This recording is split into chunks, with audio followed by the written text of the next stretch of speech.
So I'd like to introduce Claire Parsons. Hello, Claire. Hello, hi everybody. Apologies again for the kind of technical issues we had at the beginning. I said to Dawn we're all kind of used to it because we work in schools. IT never runs smoothly in schools. So this evening our tea and chat is actually kind of a bit of a sew along. So hopefully you got in the email the bits that you needed to get.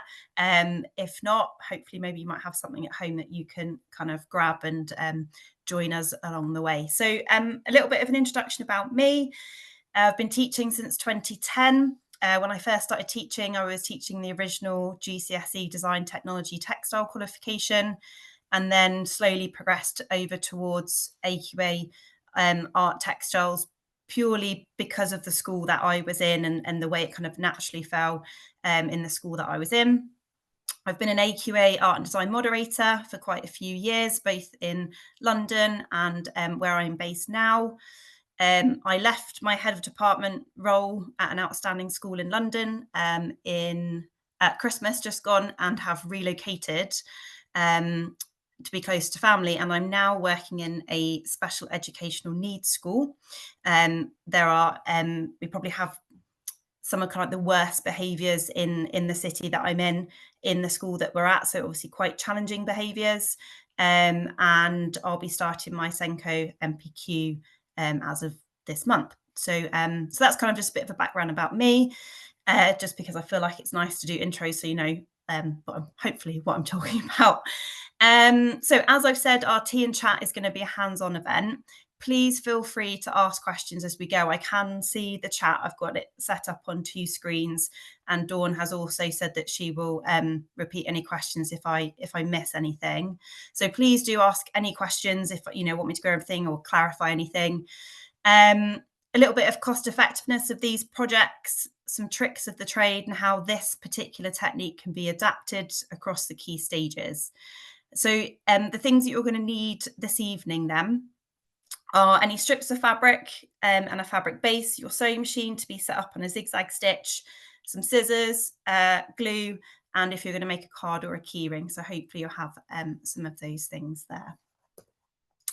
So I start with this project with a box basically of offcuts. I try not to call them scraps because obviously that word denotes kind of something negative in our head. So I call it fabric confetti. Some of my SEND students like to just put their hands in there and just kind of play with it. That's kind of some of the sort of needs of some of the students that I'm working with. So it's very much a sensory-based environment. This is really good for those bits that you might just cut off a bit of fabric that you think that's just going to go in the bin, or you might get donated, I don't know, a bed sheet that you think, oh God, what on earth am I going to do with that? This is perfect for it. You can just cut it, tear it into strips. I just stand there tearing it, or get students to do it. They love it. And then cut it into small pieces. So it's a really, really quick and easy way to get a resource for kind of not much money, and kind of, again, stopping things from going into landfill, which is really nice. And I'll show you towards the end how adaptable it is for all your year groups. So what we're going to do this evening is we're going to make either a card or a keyring. The techniques to get there are exactly the same. And again, I'll show you later how we can adapt it into other projects. So I've done videos. Hopefully now this is where our IT will work. And what I'm going to do is I'm just going to kind of talk along the videos, and then hopefully you can kind of make as we go. So the fabric that's on the right, that's what we're aiming for. So you've got your square fabric as a base. Now, again, this base fabric could be material that students have drawn on, anything that you would otherwise not use, because you're going to be covering it with those confetti bits of fabric anyway. So you don't have to be precious about that fabric. It's not actually going to be seen again. I find that students tend to eat glue. I don't know if you find the same, but you give out 6 glue sticks and half of them come back with no lids or on the ceiling, or I don't know what they do with it, but it seems to go not where it needs to go. So I kind of give quite clear instructions on the gluing part. So I always say to students, you glue the biggest piece of fabric. So here that would be your base fabric. And I say 1 stroke of glue. and then you apply your strip on top of that. So just keeping it really, really simple.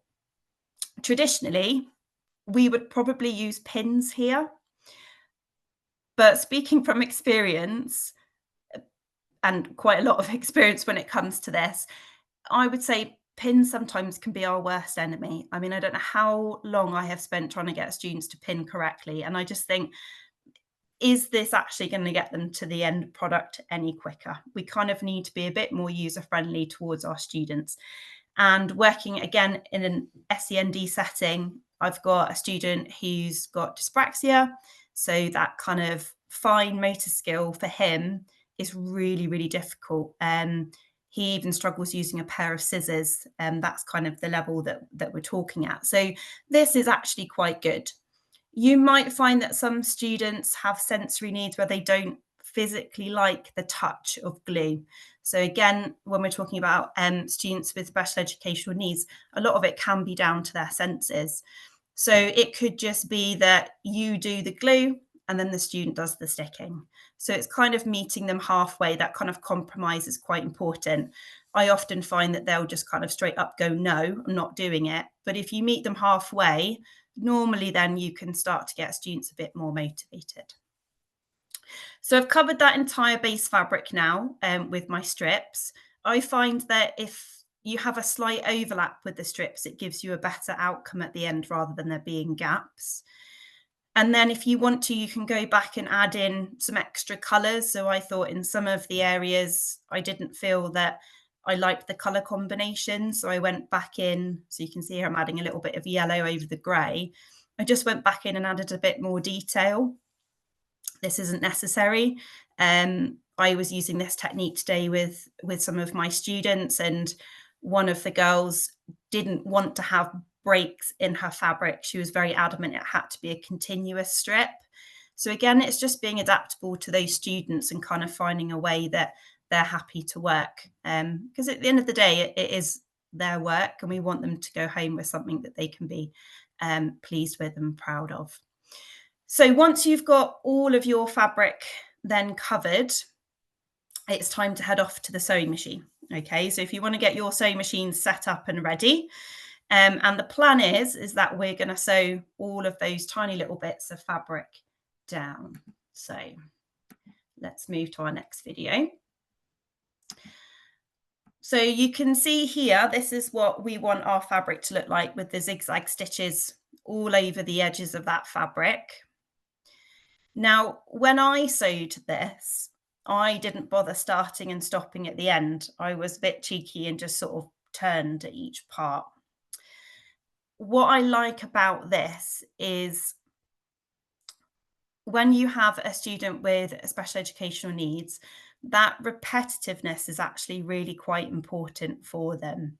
So this sort of technique where you're starting, you're stopping, you're lifting and lowering the presser foot, you're using the balance wheel, that is getting all of that information from the short-term memory into the long-term memory.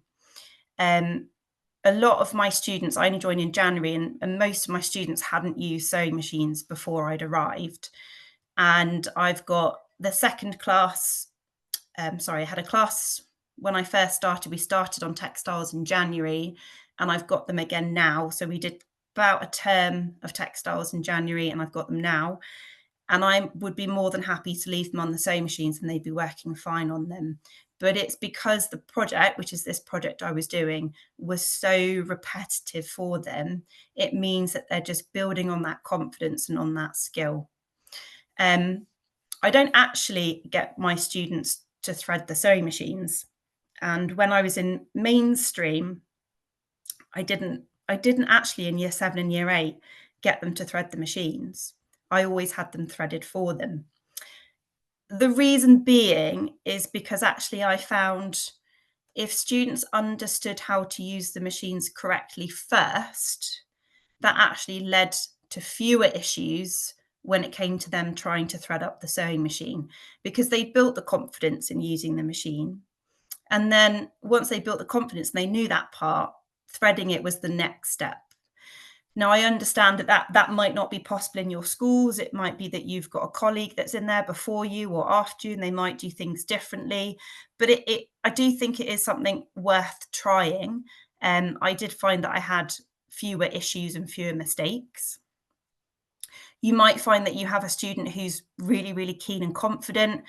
One of my students likes to literally take the machine apart, turns all the dials mid-lesson, and I have to sort of negotiate with him that he does this task, and then he have 5 minutes where he does what he wants to do on the machine. So far he hasn't broken it, so that's good. But you know, for him, again, it's a sensory thing. So he won't even use fabric, he'll just use paper, and he'll just sit and sew and sew and sew, another bit of paper, sew and sew and sew, and then we'll go back to that kind of project-based stuff. So it's about compromise with that student and about thinking, okay, how can I get them engaged and sort of meeting them halfway? So I'm just zigzagging, like I say, over the edge. A nice way to explain this to students is that gap in the presser foot has to eat the edge of the fabric. So that gives them a visual line to aim for, and then that zigzag will go either side of that fabric. I always let my students choose the thread. I think obviously giving them that kind of independence and thinking about colour choice. Sometimes some of my students, they feel too overwhelmed to even pick a thread. You know, if I just said what colour, they wouldn't be able to answer that for me. So I might just put a couple in my hand, lay them on my hand, and I'll just leave them out on my hand, and I'll have a conversation with a different student. So my eyes aren't on that student, and it takes away that kind of pressure. And then they can just pick whichever colour, and then I'll just thread it up. So again, some students might find that even the pressure of being asked questions in the classroom can be too overwhelming for them. So just kind of taking a step back, giving them an option, and coming back in and checking with them. So there we go. So that's kind of the first part of sewing done. Hopefully we're all okay, and we're if we are sewing along, I'm not going too quickly for you. So trimming up the threads, I find that students do generally tend to forget that. So I do just kind of take a moment at the end and encourage them just to clean up whatever they've been doing so far. Okay, so moving on then to our next one. So this one now is where we're cutting out our shape. So I did send out, or Dawn did send out, a template for you to use. Now, at this point, again, students might think, I don't want to do that shape, I'm not engaged in it. I'm always flexible here on what shape students want to do. My main aim is to get students engaged in the learning and in the lesson. So what have I done? We've done guitars, we've done flowers, footballs. That was quite tricky. I would avoid that. Houses, fish, initials, letters. So anything that works, as long as the image is quite big and quite simple. This isn't one that works for kind of lots of detail. So once you've cut your shape out comes our friendly glue. Decide which way you want your strips, horizontal, vertical, diagonal, sideways, whichever way you want it. And then you're just going to glue that shape to the back. Again, normally we would use pins, but for an SEND student, that can be quite challenging. So thinking about how we can make this a bit easier for them. You might want to have some of those shapes pre-cut. So again, it's something you can just pick up and give to a student. You might want the option of saying, okay, we'll look online and we'll trace a shape or an image if, again, they're kind of not happy with the options that you've got. So I normally put 4 images on an A4 page, and that roughly is a good enough size for students to work with. I think anything smaller than that can become a little bit trickier for our lower ability students. So you're just going to cut around your shape. I've got 2 bits of fabric there because I'm going to do a card and a keyring, so I'll show you those. But again, the techniques are still the same. So now you've got your shape cut out and ready for the next step. Excuse me. So our next step is, this is for the keyring. And some of you might be doing keyring or card. So I use a felt backing here because it prevents any fraying. You can use any backing that you want. You could do a double-sided keyring with the same technique, so it has the same front and back. It's entirely up to you. This bit's quite adaptable. So all I've got is some felt, and obviously if you've got kind of smaller off-cut bits, then it's quite nice to kind of use those. I've just got a simple, you could use ribbon or webbing, whatever you might have, or even make your own tabs. And then again, just use a little bit of glue and you just pop the loop onto the tab and then position it wherever you want it. This is the bit I would say students probably find the trickiest because things can start to move about a little bit more. For some students, I have used a little bit of sellotape just to help. And I have had one student who has a fear of needles, so won't use anything sharp. And so managed to get him to hand sew, actually not use the machine, but hand sew all the strips down. So when we'd cut out the shape, obviously we needed then a bit of sellotape to keep it in place. So your next step, and this is the last bit on the sewing machine, this is kind of a slightly more technical bit for students. So I might say to them, do you want me to sit with you just to kind of help guide you? Or often I'll again meet them halfway. I'll do the sewing part and they'll use the pedal. Obviously, you've got to have a lot of trust to be able to do that. But for the students that I'm working with, actually showing them that I trust them to do that is quite important for them. It actually opens up a bit of a bridge to work with them. So it's quite nice when you can say to that student, I'll sit and support you. So we're just sewing around the edge. This can be a little bit tricky, like I say, for our students. But it's got that hand-eye coordination in there, and it's just practicing the skills that they've already learned. I'm hoping that everybody's okay because nobody's put anything in the chat, or I don't know if anybody's joining in on the making cards or keyrings. It would be lovely to know if anybody is joining in as we go.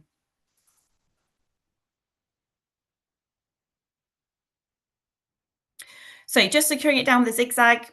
Again, you can try any types of stitches here. You could do a straight stitch, you could use a decorative stitch, you could give the student the option. They could do a running stitch around the edge, but just be mindful, obviously, of any fraying that might potentially happen.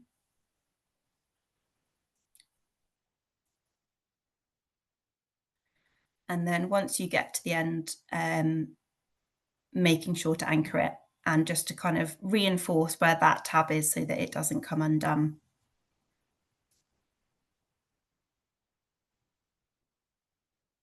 The key rings I just got off Amazon. They weren't particularly expensive. I think I got a box of 100. You can get them obviously in various sizes, but I think it's actually quite nice to have those for the students rather than sending them away without one. Okay, so for the BDI amongst you here, you'll see that my tab has changed colour and position. I thought I was recording the video where I cut it and I didn't record it, so I had to make another one. So this is the third one that I did. So we're now going to trim off any excess. The key thing here is to just leave a very, very small border of your felt around the edge. And then make sure you pull away your tab so that you're not likely to cut your tab off. I have had a few students do that in the past. So just kind of making sure to pull back that tab. So use of videos. I don't know if anybody does do these in the classroom. I generally try and video any processes or techniques that I'm showing students. This actually came out of the pandemic when we were still trying to do food. I'd actually record the videos and those would be sent to students for them to have a go at cooking recipes at home. And it's something that I've pretty much done ever since. There's lots of really, really good reasons for doing videos. Firstly, you can hit play and then you can walk around the room and support students, especially when you are teaching students how to thread the sewing machines. Trying to show students something that's very, very small to maybe 22 students if you've got it projected up onto the board as a video, you can either talk through it or you can mute it, and you've got it there as a resource for as long as you need it. It's also really good if you've got colleagues who might be teaching out of subject. So, for example, a food specialist that's teaching textiles and isn't particularly confident. This also allows them to teach with a bit more confidence. So this is just how to create the card. So we've just got the heart shape that we'd cut out earlier. I, again, purchased these cards off of Amazon, but you can pick them up on the high street. Home Bargains do them, B&M, places like that. We just glue it down, and then we're going to do the same thing that we did before, which was to just sew around the edge with a zigzag stitch. So that will be our next video. So carrying on with the videos. So like I say, you can then allow other colleagues to access those videos. And also, again, for our SEND students, you can replay it, you can show it to them, you can pause it, and it just gives them a bit more of a visual reminder that's continually there for them to enable them to understand how to do something. I often find that I do have to repeat myself in the classroom, not because students are listening, not listening. It could just be the processing time or the fact that they're not processing the information at all. It could be that I'm using the wrong words. It could be that they're distracted by a flickering light. It could be anything. So having it as a visual reminder for students is actually really, really helpful, rather than just constantly giving those verbal cues. So thinking then about how you might like to use this going forward. So I actually use this as a project in the classroom. So we do either cards or key rings. So if I explain how my school works, so we have a lower site and an upper site. So the lower site is primary up to year 8, and then the upper site is year 9 through to post 16. So it's not kind of like a usual layout that you would have for schools. It's actually quite different. So this project, which would probably be maybe a primary school project or a additional project you might run as a club, this is actually what my year 9 students are starting on. Some were, really successful, some not so successful, but it was a really nice way to sort of build on their confidence and work towards getting them to produce better projects in the future. So hopefully you will have some sort of outcome like this. So essentially it's come from mostly scraps, apart from obviously the card and perhaps the tab and the key loop. But it's got a nice kind of money saving project that requires minimal preparation, and is a nice way for students to kind of start in the world of textiles. So how else might this be used then? So these are the key rings that I start students with. So this is the ones that I use as kind of templates, and I let them choose what they would like to do. So just a variety there of different ones that they can do. The house one's quite nice because students like to make the chimney where the key tab goes. The fish one is actually quite popular. I'm not entirely sure why, but it is.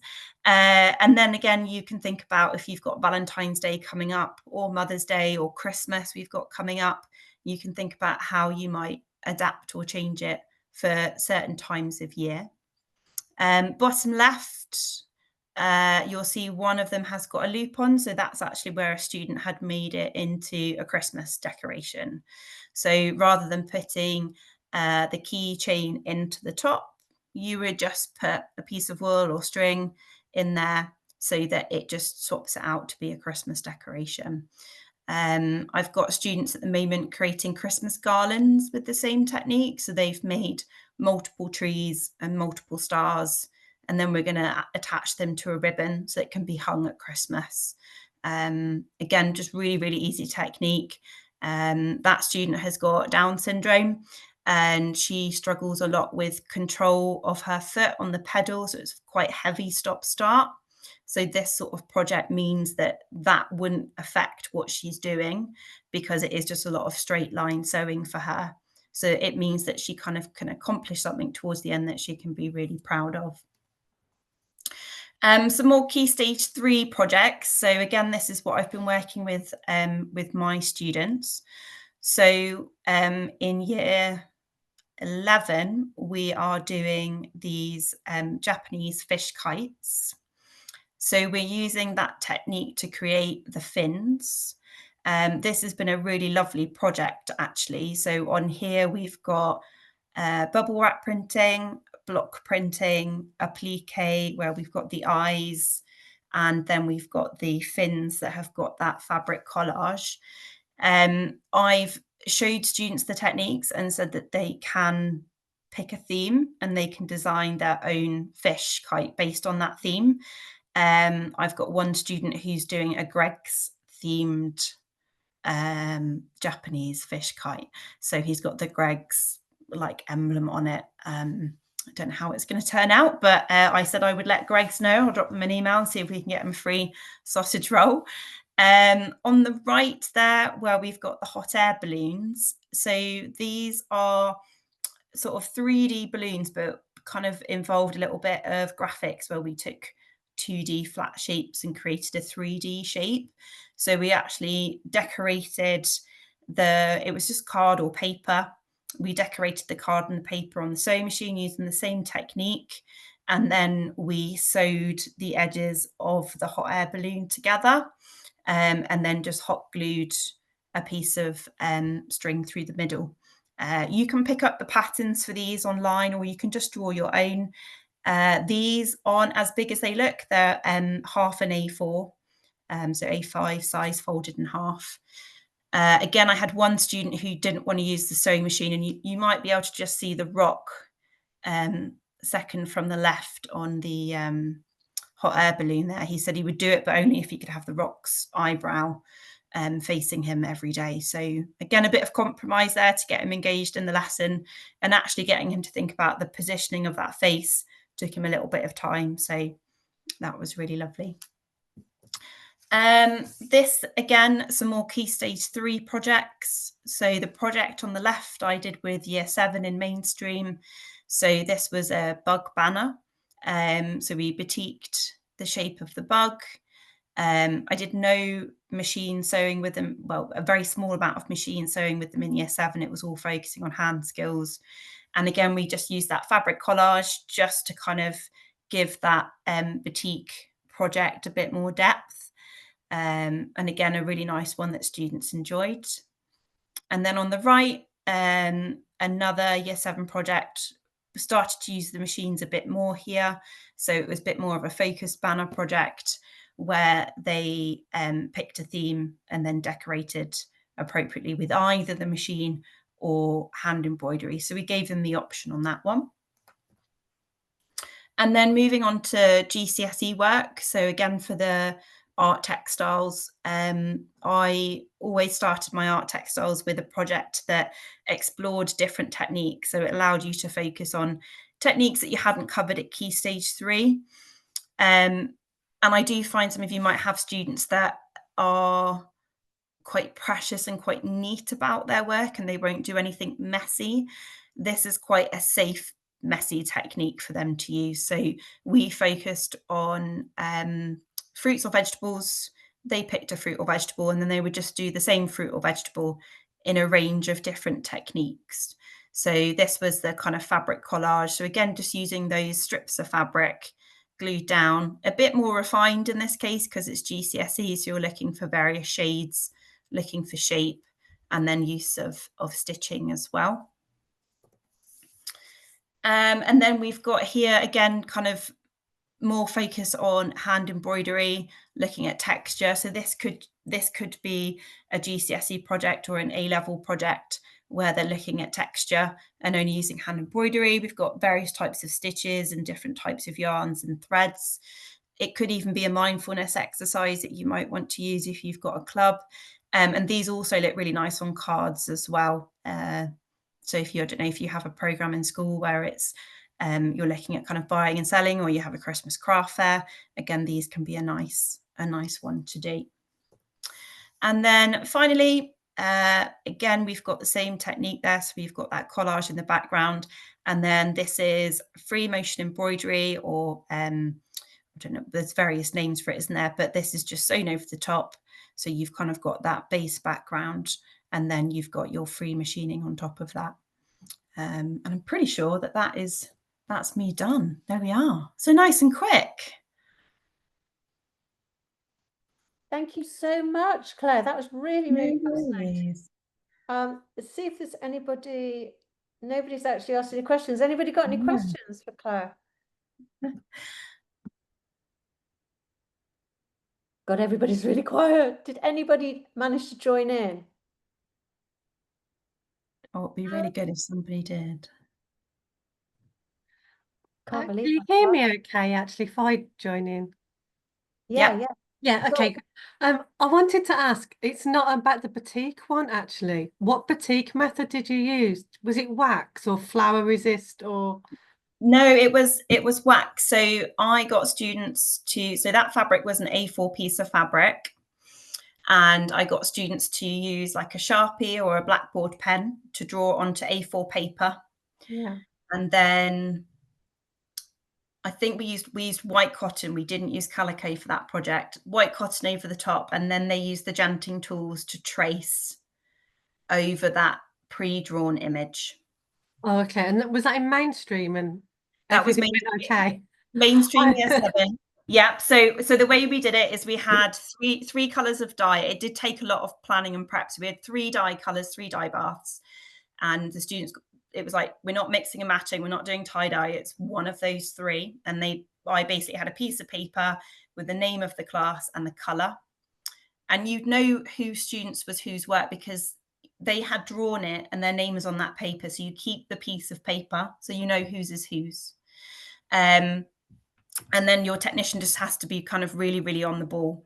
When you've got your students batiking, I had students doing their hand embroidery. So because that's what they were using for decorating their project, they're kind of doing 2 bits at once, if that makes sense. They all had a practice at doing the batik, a very, very small batik, but rather than dyeing it, I just used watercolor to show them what it looked like at the end. I just got a wet paintbrush and a watercolor palette and just went over it, just really quick. Thank you so much. I'm desperate to do the batik with mine, but I'm just terrified of disaster. Well, no, you won't know till you try it, and it will take a couple of goes. I mean, I think you do have to have really good technician support to be able to do that, because it is a lot to get it dyed and dried and the That's wax the removed. issue. It's just me and class of 30. Yeah. Yeah. Okay. So maybe then you need to think about how you might use some people in the classroom to help you. So if you've got some students that like ironing or are really good, at lunchtime they want to come in and help. I always found that packets of biscuits were great. Just have a stash of biscuits in the cupboard, and you'd have kids come and help out. I will definitely try the biscuits. Yeah. They do like them. They won't say, but they do like them. So somebody is asking, would you use Bondaweb? I have used Bondaweb in the past, but I think what's put me off is it gluing to the iron on a number of occasions, and then you've got an iron that's covered in Bondaweb. And it also adds an extra stage in that I think for your lower ability students, it's not necessary. If you want to kind of do that with GCSE and A level, where where they kind of have more of an intuition of what they're doing, then go for it. I also think it's really expensive for what it does, when a glue stick will just do the same. Yeah. So somebody has, and I can't see what your name is, has actually posted on the chat a great heart that she's created. that's fantastic. That's Isn't it? brilliant. And I love that you've used your fabric for the tab as well. So yeah, again, that's something, Rachel, well done. That's really lovely. That's great. So yeah, a really nice way of using up any bits of fabric that you've got. I always had a rotary cutter where I trimmed students' work up GCSE. For the bug banner, I used to trim it, and that would go straight into that box. So nothing gets wasted. There's very much minimal waste in my classroom. So yeah. Somebody's asking, does the glue get stuck on the needle? It can, if you have students go to town with the glue. That's why I always said at the beginning, just one stroke of glue. And then if it does get gluey, the needle, you might just have to swap it out. I think it's only happened maybe twice since I've been teaching this in January. So, but I know which students tend to do it now, so I always remind them. And you can normally feel it when you pick it up, like it is like, oh, that's really gluey. So maybe just let it dry and then you're fine. Yeah. I think Rachel, you said she's used pins instead of, because she didn't have any glue. But hey. Yeah, I mean, they work, but you know, if we are just thinking about that, our lower ability students, glue is kind of going to be your best friend. And I think having moved from mainstream for 14 and a half years into an educational needs setting, you really sort of have to reassess how you're teaching and how you're delivering something as easy as using a pin, because for some students they can't even pick it up, let alone use it. So glue has become my best friend, albeit to the expense of my budget. Jill says that she uses fabric glue sticks. Oh, nice. I've never used those before. I'm assuming that they probably stick a little bit better than just normal paper glue sticks. What I like though about the paper glue sticks is you can remove it quite easily and move it. So again, for my students, sometimes their hand-eye coordination, or again, if a student's dyspraxic, actually placing it where they want to go can be quite tricky. So just having that maneuverability is quite good. Or they'll come in the next week and they've changed their minds and they just take it all apart. Oh, fab.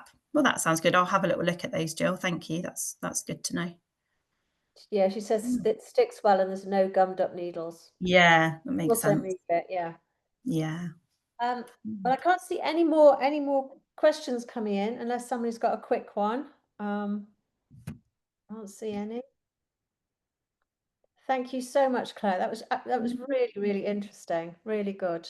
Well, I hope it's something that you guys will use, and if you do, please pop it up onto our Facebook group, because I am on there, and I would really love to see it. And if you've got any questions, you know, pop them on there, and if somebody wants to tag in me. fact, Rachel, you should stick that on the Facebook group so that everybody can see. Yeah. Oh, fab. I'm so glad you enjoyed it. I do hope it was helpful. I was a bit nervous, so hopefully it didn't come across. You were great. Thank you so much, and thank you everybody for bearing with us at the beginning there. And so I must apologise that I don't know what happened. Something in the system changed. I've realised what happened now. They changed the reminder emails. It came up with an old one, so I'm really sorry about that. The one for the Surface Textiles one, which Nikki did. So no wonder you couldn't get the links to work, girls. Anyway, it won't happen again, she says. Sometimes that academy system just drives me and Nikki mad, but hey. Anyway, hopefully we will see some of you at a little film showing. We're going to have a little bit of a Christmas drinks thing as well, I think. I think we're going to be drinking wine and having fun and watching this little video, this documentary film. And it'll be the last one before Christmas. So I hope we do see you before then. And not before then, I hope we do see you then on the 2nd of December. Otherwise, we will see you in the new year, I'm sure. Thank you very much. And thank you, Claire. Pleasure.